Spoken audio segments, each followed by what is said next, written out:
Democratization. Yesterday we already had one panel on that format. I'm very glad today that we can be in person and not online. It's very different to have an audience.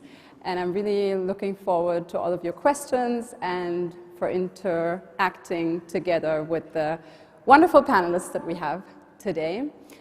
Maybe a few words about the format itself. The idea behind this format was to really personalize what it means to have processes of democratization, because in any process of democratization there are biographies that are touched and there's personal stories that go along with it and it's lives that are being touched by that. So we really wanted to shed light on that. And we have some very different stories and very different people who are going to talk today. Yesterday we talked to a poet and activist from Belarus who shared her story, and we talked to an Irish woman who was part of a citizens' assembly that legalized abortion in Ireland. And today we are going to be first talking to Semih Yalcin. He works at the international online delivery service provider Just Eat Takeaway, and that includes Lieferando. He's going to talk about his story and make a statement, and later on I'm going to welcome him on stage to talk to me, and like I said, we welcome your questions and we hope to really have a conversation with all of you. So Semih, you're welcome.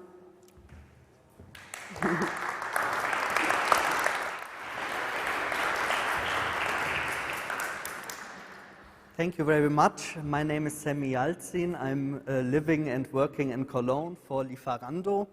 I started 5 years ago. From tomorrow on, I guess it's 5 years exactly. And I started as courier. And it was because I lost my former job and saw a courier in front of me and said, okay, why not? For some months maybe. Yeah, and when I started work, I was a so-called high performer. The company reacted, hey, he's delivering great, he has great performances and KPIs, and I was promoted team lead. And after that, I get some insights how the office was run, and I realized nobody has a clue. Nobody felt responsible for health and safety at work. Couriers were tracked all the time. And other certain stuff like data protection or replying to courier feedback. And part of the fleet was under my command. That were 25 people, and I got feedback from them, hey, I had an accident, what should I do? With some other colleagues, because nobody was doing something, we founded a works council. That was in summer 2017. And then the real work began about working times and shift schedules, about processes for accidents, about unfair bonus systems, and so on and so on. From nowadays' point of view to the past, we already have some successes. For example, as we belong to Delivery Hero, we reached via agreement an equal representation on the supervisory board level, so that means half of the representatives from the shareholders and half are from employee sides.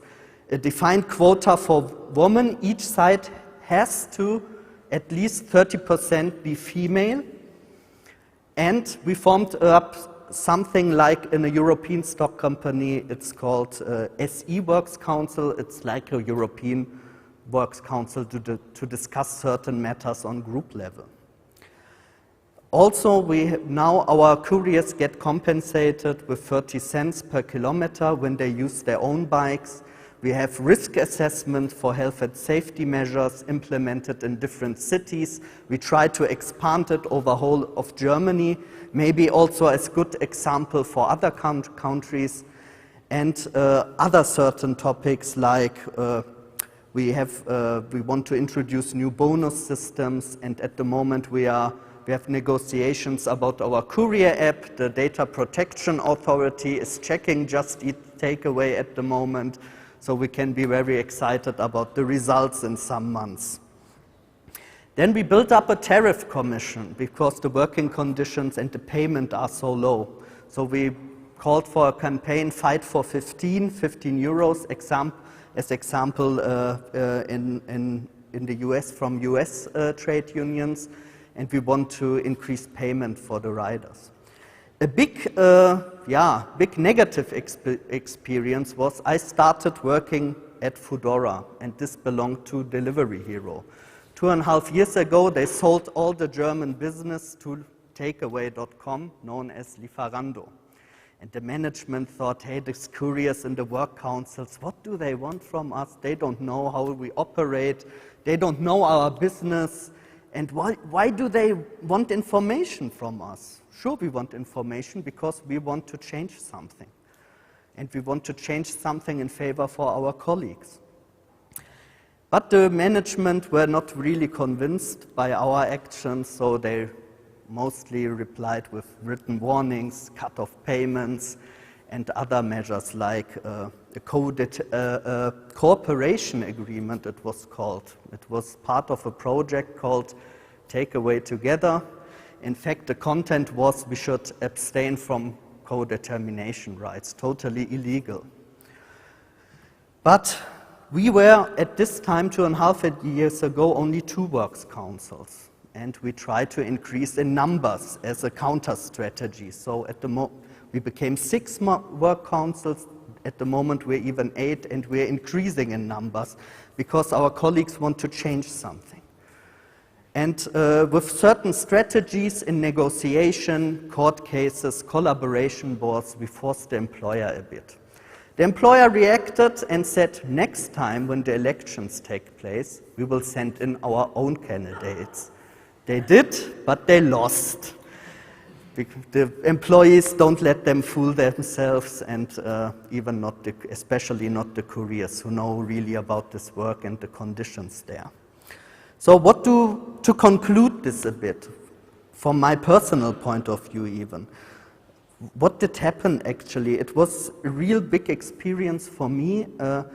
In the past, with politics, I don't had anything to do. I did military service for 2 years, but there were budgets determined, plans executed, and so on. But I thought always this is far away from me. If I wouldn't run candidationship for work council and become employee representative, all these lessons learned would have stayed away from me.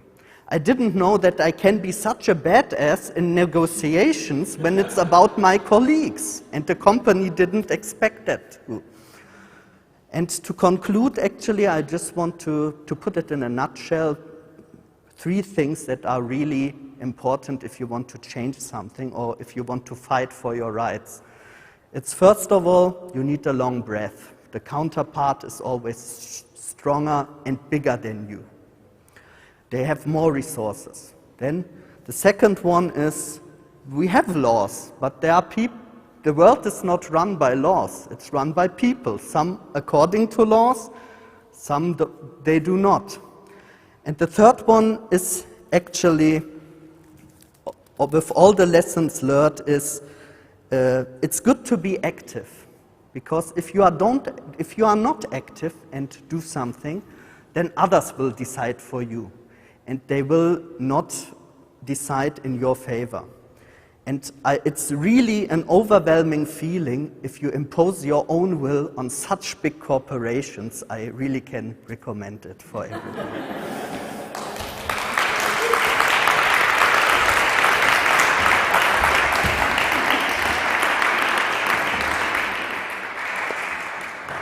Thank you, Semih, for this very interesting and entertaining little story.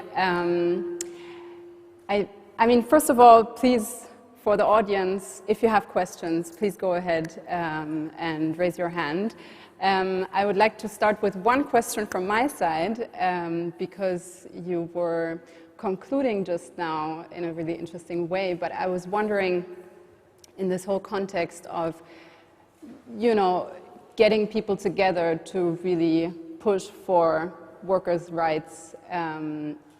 Was it easy to gather colleagues together? Because I think one of the problems in like these extremely capitalist companies is that workers are separated. I mean, especially with this food delivery, I just wonder, is it natural that people talk to each other? Is it natural that they bond quickly and that they, you know, support each other? Or is there concurrence? Or if you could say something. You are riding shift for the first times.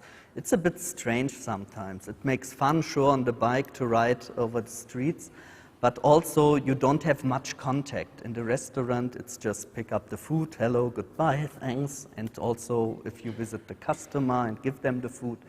And also with the colleagues, it's just superficial talks in front of the restaurants if you got time. A lot of colleagues, we've got a lot of foreigners there, and they are under pressure. And they say, sorry, I have to work, even if you wear the same outfit. So it's hard to bring them together. But a lot of couriers, they wait actually only that you talk to him or her. Hey, look at our campaign, Fight for 15.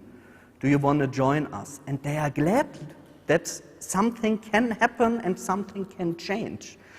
And that's the point of view from the worker. The point of view from the company is we have really, they are actually technology companies. So they never wanted this fleet. For strategic and marketing reasons, they needed to employ such a fleet, because Deliveroo started with sending bike couriers all over the streets, and they said, oh no, it really can be done. When they bring their own bikes, their own smartphones, and so on and so on. And they never wanted this fleet, so they keep everything in very tight conditions that the people don't know what's happening actually. Right. Any questions from the audience? If not, I would have another one. Because when you say that there's a lot of foreigners working in these jobs, one thing that comes to mind for me is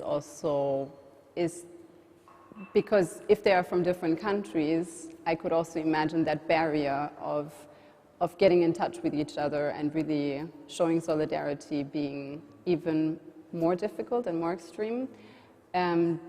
Maybe also in general, do you feel that racism plays into these dynamics? It is, let's say, it's not active racism. The company and the managers, they are really nice persons, but they make market analysis and say, our couriers are foreigners, and we made bad experience with the German colleagues who found work councils and say, hey, we've got the opportunities here. So they like to have a lot of foreigners in this business, but also other people don't do this work because the barriers of entry, they are so low. You only need to talk English, then you have to get a bike somewhere and a smartphone everyone has in the pocket, and then you can apply and go for your first shift. Yeah, that makes a lot of sense. That would have been another question. Why do you think there are so many foreigners working in these jobs? But yeah, that makes a lot of sense that it comes from structural racism. Any questions? Yes. There's a microphone heading your way. Oh, okay, sorry.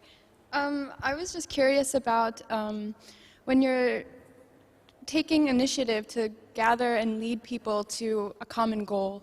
Obviously, they might be motivated to participate, but you might, but they want to know a timeline or know when they're expected to see a result.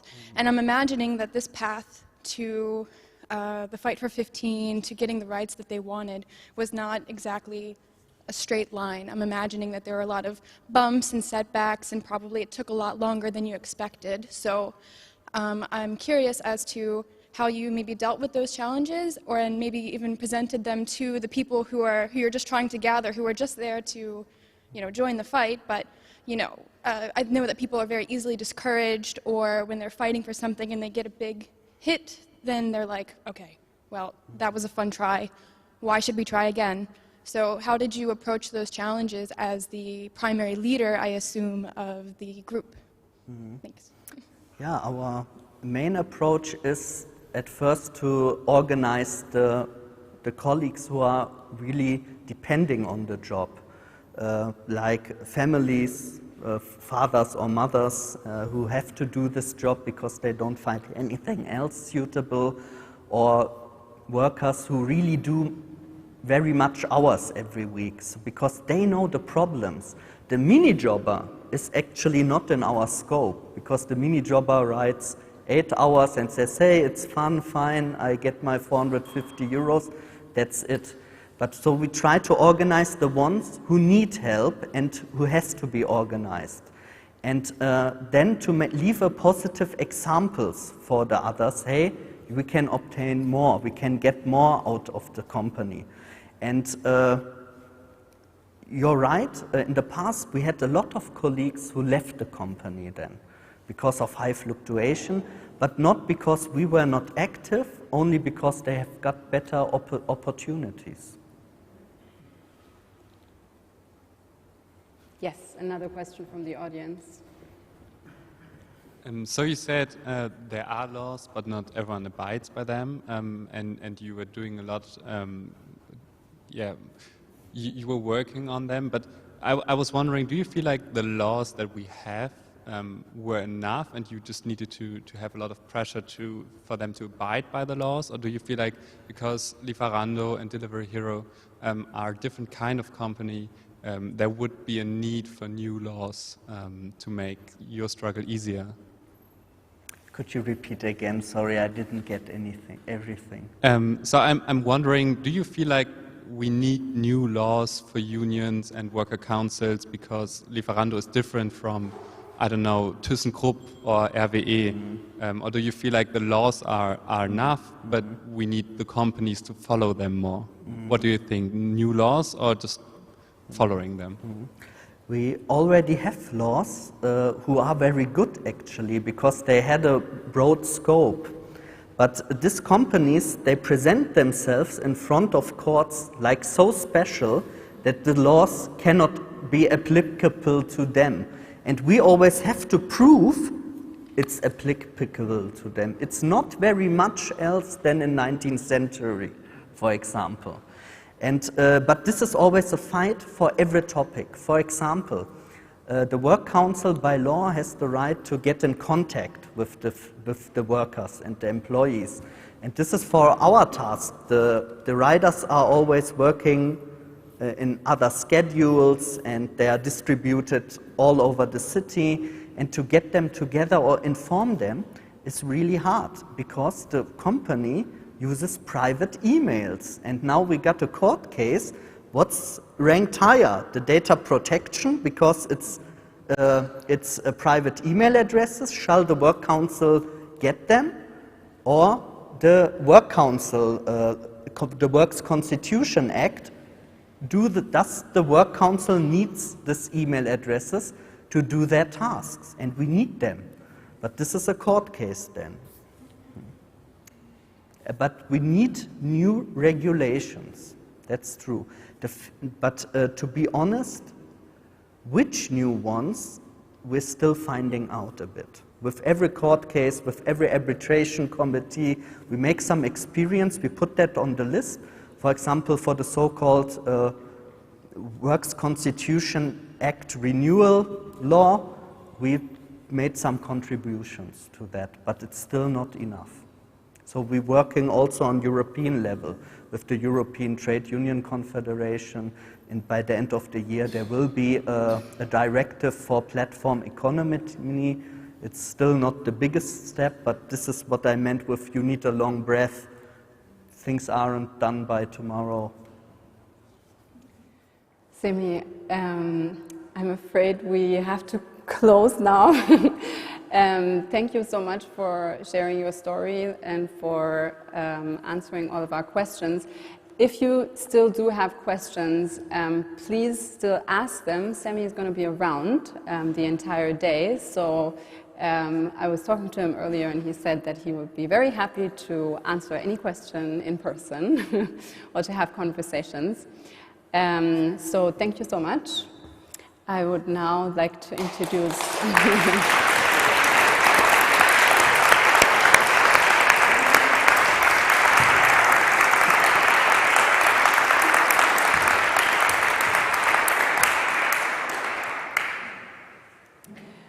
I would now like to introduce the two other guests that we are gonna listen to now.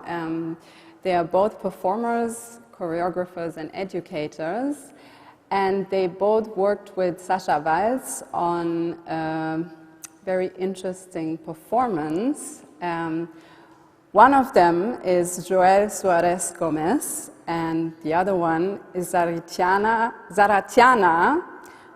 Randrianantenaina. I hope I got it wrong. I was really practicing hard. I'm sorry. Maybe you can do the right pronunciation later on.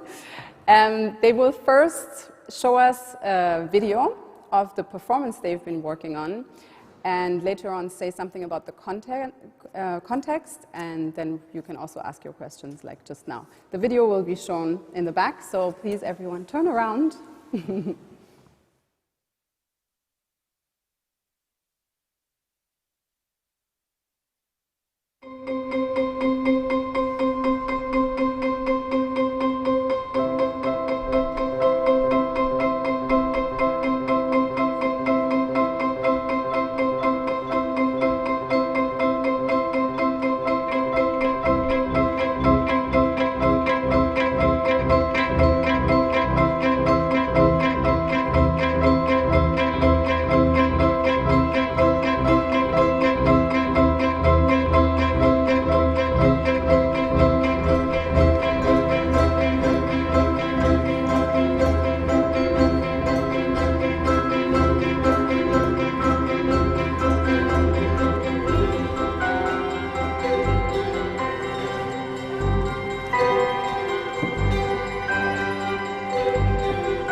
Good morning, good afternoon, everybody. Hello. Thank you for receiving us. We are very honored to be there. I'm Zaratiana, Randrianantenaina, and this is my friend and colleague Joel Suárez. We are both Berlin contemporary dancers based in Berlin and participated in the creation of the piece you just saw, the trailer you just saw. It might seem a bit abstract to see this video it's a very short extract, and we see nice dancers and colors moving in space, and we are here to kind of explain why this piece is actually a very interesting social exercise from inside. So to give it a context a bit, we created this piece in November. We started in November 2020 in times of very restrictive rules for everybody. And the piece is on the music in C from Terry Riley, composed in 64, and it's a minimalistic piece. We are implementing the musical rules inside the choreography. Therefore, this piece becomes structured improvisation, and Sasha likes to call it a marriage between composition and improvisation. The rules of the music is that the performers are given 55 phrases that they can play freely, each instrument, and repeat and leave the phrases freely, repeat and loop it as much as they want. With one only condition is to never be 5 figures away from each other. It means that if Joel is in phrase 1 and I'm in phrase 5, 6, I cannot move further until he decides to move to 2. So that's the basic rule of the music. Now we have other rules because, of course, in dance we are also entitled to be responsible of the space. So we had to create also spatial figures, and actually we are in the process of still making a lot of things around it, but we have 53 other space figures that we are free to apply individually or to decide individually, the same like the musical phrases or the dance phrases that we created in the same model than the music, to use them inside it, and therefore we compose then the space together. I don't know if I am being explicit enough. Joel, you want to add something? No, just no, nothing to add. So in the practice, to talk a little bit about the practice, we arrive to the stage and we start with the first figure, and we basically don't know what is going to happen. At least in the beginning of the first 2-3 figures. And once the piece starts to fly, then this instant direct dialogue between the individual and the group starts happening. And it happens instantaneously, this game of roles and responsibilities that is very much interconnected and interdependent from each other. For example, if I find myself being in the last, I mean the first figures, meaning the back of the piece, we call it, with you two, and you two decide to jump to the next figure, that means that I'm gonna be left behind, dealing with the back of the piece, which is an important role because, as Sarita said, it defines also the distance that we have between each other. So for as long as I don't jump then to the next figure, then the person in the front, the leader, cannot move on. But then also is the group defining what I do. It works like both ways. If the group decides to move, then I have to follow through with the decision of the group. Yeah. Yeah, so to go back to this idea of why it's demanding and it becomes a social exercise is that we really have to take, to make a harmonious or senseful composition space-wise as a group without communicating vocally to each other beforehand. What are we going to do now? We are going to do a nice line, or we are going to do this and this and this. So everything is about listening and trying to make, trying to come together. And how do we do that without language?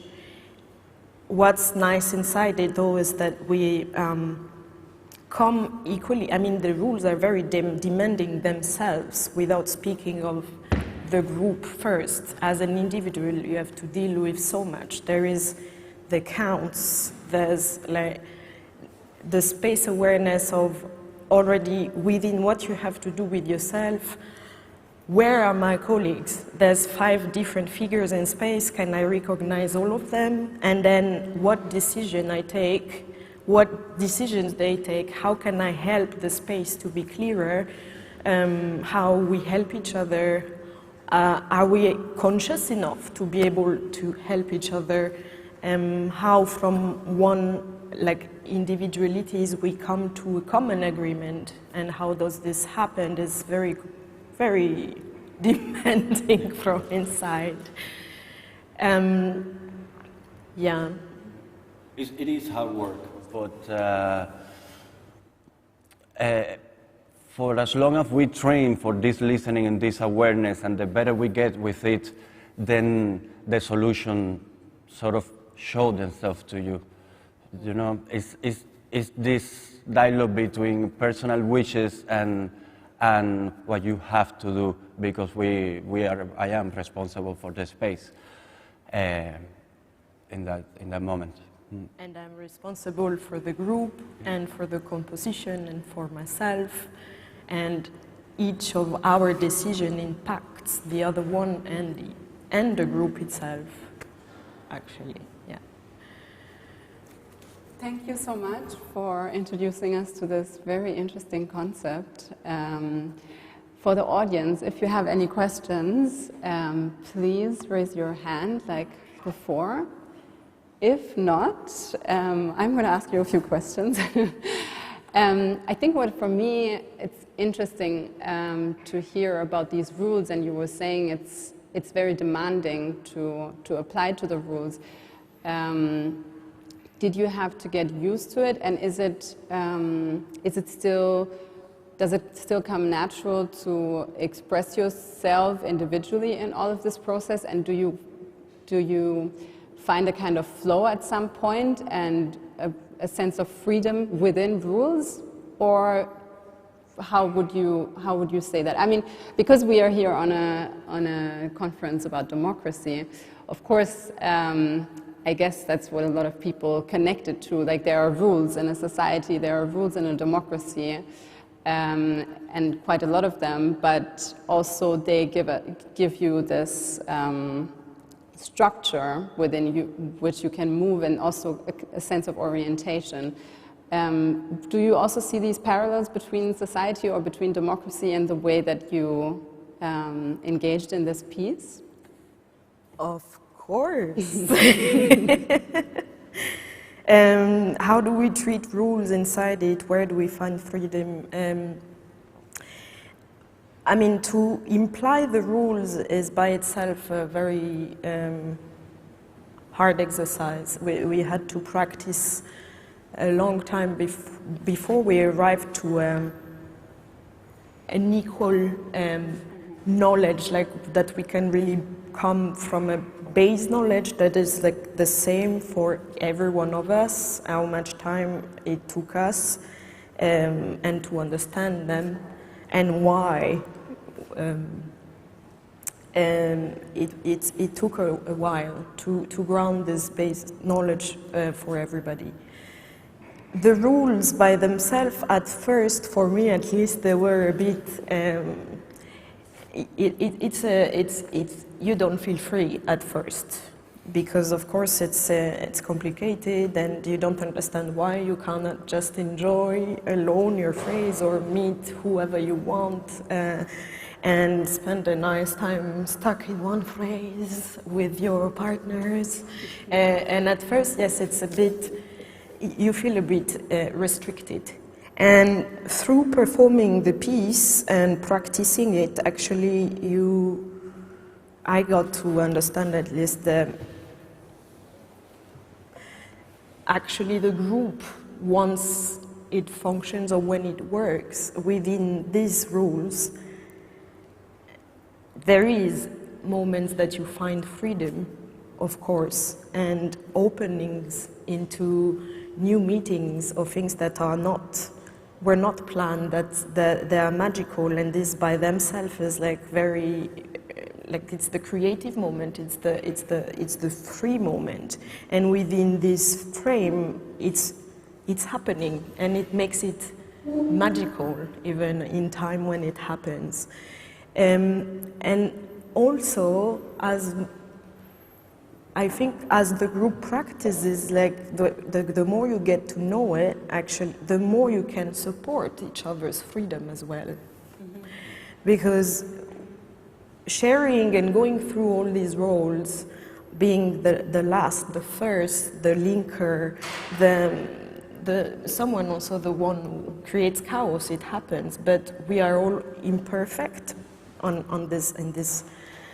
We are all imperfect, very simply, and we all go through all that state. All of these, I think, we've been once. We share all these qualities: leaders, followers, linkers, harmonizers, and so on. And to understand each other's position inside it makes it easier to understand each other, and therefore to support each other's decision.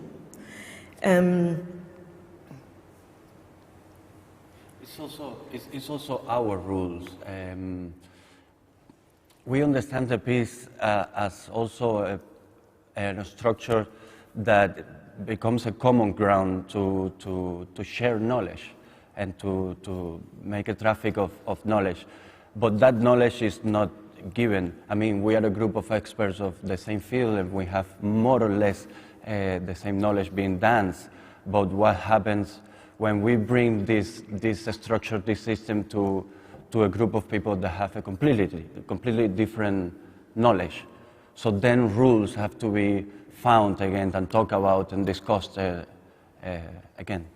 And actually, our rules are evolving as we do the piece, and still today there's rules that are applying. Actually, one of the 53 figuration is make your own rules and share them. So as we do it, we find new strategies or new group strategies or new tools of how, it's basically like coming back to this restriction. It can be restrictive, but it becomes also tools of coming together. So it's like how do we, what are our tools of understanding each other or of composing the space together? I have one question that I wanted to ask you since I saw that you were part of this panel. But still, I want to give the option for the audience. If you have any questions, please raise your hands. Because I was just wondering, when you got invited to this conference, did you think like, yeah, of course we are invited because this is so obvious that this is a democratic process? Or did you think like, oh, that's interesting that we are supposed to speak here? Like, did it come naturally? Did you see yourself in this context? And also, while preparing the choreography, were you connecting it to it being a political act or being a democratic act? Did you think in these terms?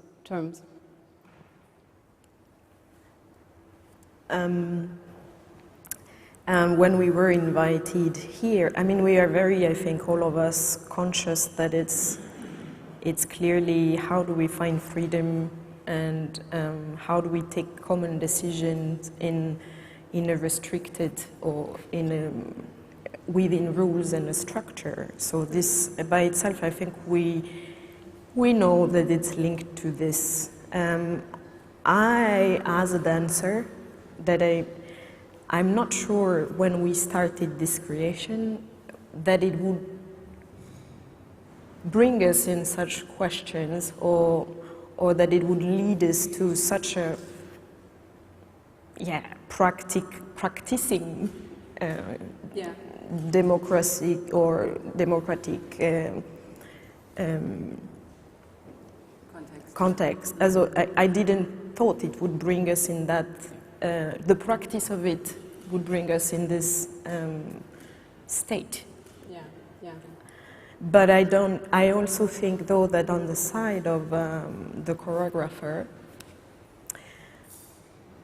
I think it's very obvious. The more I think about it, I think it's not anything coincidence. It's kind of replicating what we were living at these times, which is how do we, as irrelevant sphere of society, continue to, within these restrictions, still find freedom and use creativity to produce. And the piece is exactly about this. It's about how do we come together, how do we find together within restrictions. And yes, and then to complete it, then she also gives this space of the group actually being in charge of the composition. So the show is never the same. She's not in control of that. Yeah, and also the question, what do we do with what we do? It's not just the piece, but also very early on the piece, I mean, how it was conceived, how to work on the piece. We were not all in the studio the whole time. One of us, of the original group that created it, was working from her house in somewhere else, another country. She could not be with us because of Corona, but still she was included and part of the process. And yeah, we came up with this system of tutorials also for the piece to have a reach beyond being the studio. As that we are here also to include all our colleagues that couldn't travel and keep on working together, and yeah, it's a crisis. So very practically, it was a great tool to keep in touch, work together in distance, and yeah, keep on working also, because otherwise, no one has a job. Right. Yeah. Yeah. Thank you two so much for sharing your story and for making all of us very curious about this piece. You just shared before we were talking when you will show this piece again. I heard it was on the 10th, 11th and 12th of December. You can see the piece here in Berlin, right? On the 12th it's even streamed as well, as I heard. Yeah, so anybody, of course, is welcome. If you have questions, like I said, the two of you are also very open to answer them afterwards, but for now, there will be a break, and I thank everyone also for listening to us, and yeah, wish you a nice rest of the day.